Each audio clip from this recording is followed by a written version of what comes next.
এক ঝড় বৃষ্টির রাতে তিন বন্ধু দোকানে বসে চা খাচ্ছিল। আজকে আমার সেই ভয়ঙ্কর রাত্রির কথা মনে পড়তাছে রে। সেই রাত্রির কথা মনে পড়লে আজও আমার অনেক ভয় লাগে। কি হয়েছিল সেদিন রাতে? তাহলে শুন, আজকে থেকে 5 মাস আগের ঘটনা। একটি জরুরি কাজের জন্য বাইরে গিয়েছিলাম। ফেরার পথে ট্রেনে করে আসছিলাম। তখন তো কোনো অসুবিধা হয় নাই, কিন্তু ট্রেন থেকে নামার পরে দেখতে পেলাম স্টেশনে একটাও মানুষ নেই। মানুষ তো দূরের কথা, কোনো পশু পাখিও দেখা যাচ্ছে না। চারিদিকে অন্ধকারে নেমে আসছে, আর চারিদিকটা একদম ফাঁকা।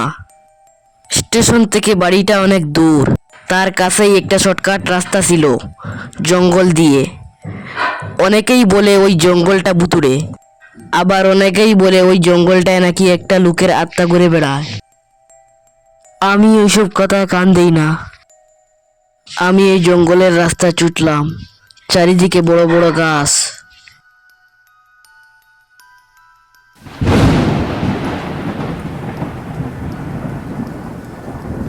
তখনই বৃষ্টি চলে আসলো।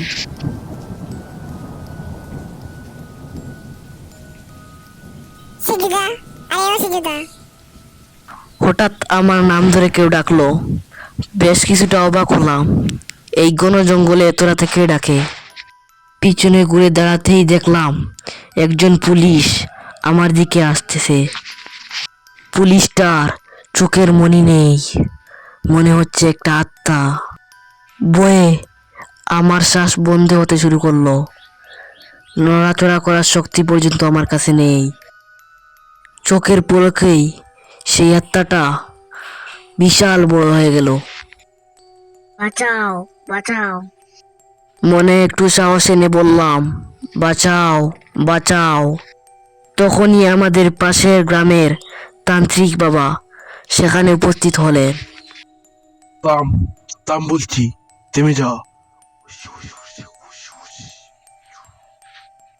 তখনই মনে মনে কিছু পড়ে সেই আত্মার গায়ে ফু দিলেন। বয়ে সেই আত্মা সেখান থেকে চলে যায়। বাবা, এই আত্মাটা কার? আর এই জঙ্গলে কি করছে? খুব ভালো একজন পুলিশ অফিসার ছিল। কিছু গুন্ডারা ধরে এনে এই জঙ্গলে মেরে ফেলে। তারপর থেকে তার আত্মা এই জঙ্গলে ঘুরে বেড়ায়। Funny TV YouTube channel subscribe.